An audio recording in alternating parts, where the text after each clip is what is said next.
dan adaptif dalam mendukung pertumbuhan ekonomi yang kuat dan kelanjutan. APBN akan terus menjalankan perannya menjaga stabilitas ekonomi, mendukung pertumbuhan yang berkelanjutan, serta melindungi daya beli masyarakat. Program-program prioritas pemerintah berjalan efektif dan terukur dengan tetap menjaga ruang fiskal agar tetap aman. Ke depan, reformasi APBN akan terus diperkuat melalui strategi collecting more, spending better, sehingga pembiayaan yang efisien dan berkelanjutan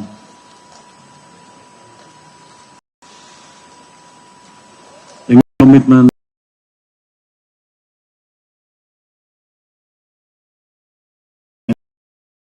tangguh dan mendukung momentum pertumbuhan ekonomi Indonesia. Demikian yang bisa kami sampaikan. Selanjutnya saya serahkan kepada Bapak Wamenswa untuk melihat jawab dari tanya jawab rekan-rekan media. Lalu, pertanyaan pertama, silakan Pak Menteri. Jadi saya jawab yang gampang-gampang dulu ya.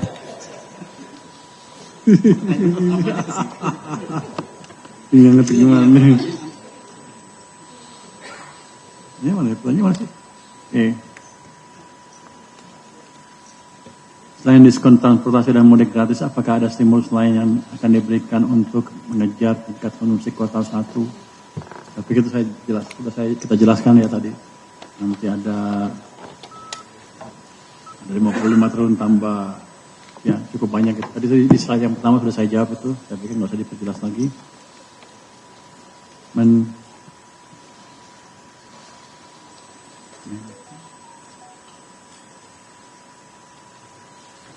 Dinamika tarif AS, proyeksi dan dampaknya ke ekspor dan penerimaan, ada masukan? Ya masukan. Ini kan baru, itu kan masih berubah-ubah juga ya. Kalau saya pikir sih kesan pertamanya positif. Kita tidak dirugikan dari negosiasi yang ada yang bisa dihasilkan. Tapi kan kita nggak tahu nanti berubahnya seperti apa. Karena kan kok Mahkamah Agung sana, Supreme Court sana, memutuskan Trump nggak boleh menggunakan yang tadi itu. Jadi kita lihat perkembangan seperti apa. Tapi dengan data yang ada sekarang, saya pikir untuk Indonesia positif. Yang paling penting adalah kita memperbaiki daya saing para pengusaha di Indonesia dengan berbagai langkah nanti itu ke depannya. Pak Menkyu Agrinas beli 105.000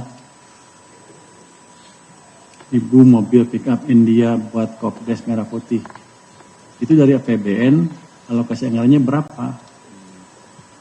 Jadi Koperasi Daerah Merah Putih adalah mereka meminjam uang dari Himbara, dari Bank Himbara. Kewajiban saya Kementerian Keuangan adalah setiap tahun kira-kira akan menyicil pinjamannya sebesar 40 triliun selama 6 tahun ke depan. Jadi untuk saya sih risikonya clear, nggak ada tambahan risiko fiskal karena setiap tahun pun itu sebagian uangnya dipindahkan dari uang dana desa. Jadi setiap tahun pun memang kita belanja segitu, cuman sekarang cara belanjanya berubah. Jadi seperti itu pembiayaannya. Pak Purbaya, bagaimana tanggapan soal LPDP yang bangga anak WNA dan bagaimana update pemanggilan suami dia yang saat ini masih dia masih kuliah, sudah lulus kan? Oh masih ini.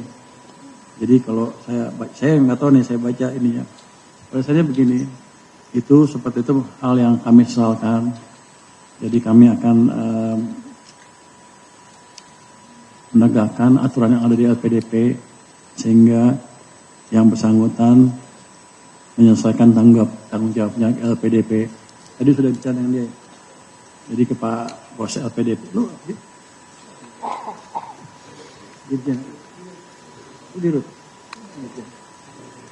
Jadi Pak Dirut nih bosnya LPDP nih sudah bicara tadi dengan suami terkait ya, dan dia sepertinya sudah setuju untuk mengembalikan uang yang dipakai oleh LPDP. Berapa tuh? Bunganya itu.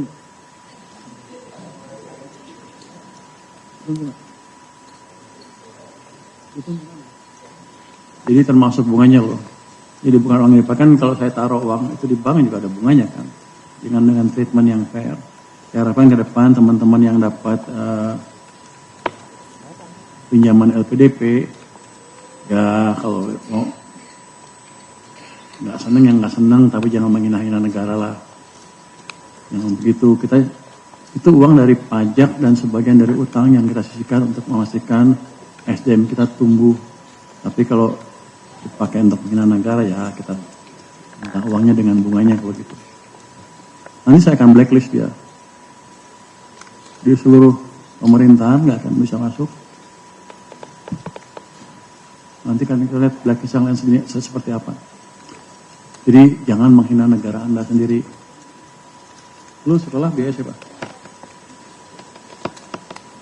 Ini saya sekolah pakai uang sendiri. Habis itu RATA uang sana juga. Setelah dokter ya pulang. Yang begitu, yang kayak nggak apa-apa kalau nggak patriotis nggak apa-apa. Tapi jangan menghina negara deh. Itu saya ingatkan kepada teman-teman yang lain dari FPDP, dan saya pastikan yang ini akan di blacklist betulan dengan serius. Ya. Pak Purbaya, untuk THR ASN bagaimana kelanjutannya? Itu sedang diproses lah, sebentar lagi keluar. Tapi bukan kami yang umumkan, di Pak Presiden yang umumkan. Pak Purbaya, apakah jadi mengaudit WPP yang restitusinya besar? Kalau jadi, apa tujuan utama dari audit itu? Wildan mana Wildan? Yang sering nanya lo ya? Kita akan audit sama yang kelihatannya besar-besar yang mencurigakan tahun lalu. Karena tahun lalu kita keluarin berapa tuh? 270? 320? 330? Restitusi. 20. 360 triliun restitusinya. Menurut saya kebesaran. Saya akan lihat ada nggak yang main-main di situ. Tujuannya apa? Tujuannya supaya ke depan kalau restitusi jangan main-main. Supaya uang saya nggak hilang gitu. Dan memperbaiki kondisi fiskal juga.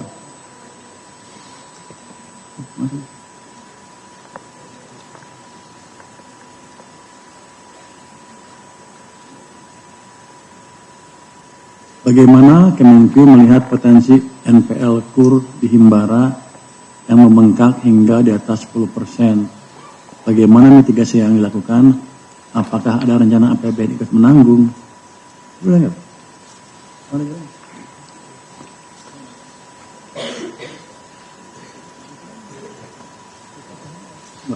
Jadi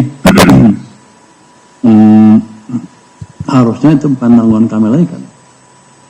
Kan perbankannya sudah ada, jam Indo, Askindo segala macam, bertanggung jawab perbankan sepenuhnya. Jadi kami belum ada rencana untuk ikut menanggung. Yang adalah kami sedang hitung-hitung apakah KUR sebaiknya dijalankan oleh satu entitas di bawah Kementerian Keuangan atau tidak. Kami sedang pelajari itu dan sedang diskusi dengan Danantara juga. Mungkin untuk saya hanya itu. Ada pertanyaan yang saya nggak usah jawab, nggak apa kan? Ini sebetulnya masuk ke teori macam-macam. Oke, silakan Pak Wamen, Pak. Febrio. Terima kasih Pak Menteri, Pak Wamen. Ini ada beberapa pertanyaan. Pertama tadi yang terkait dengan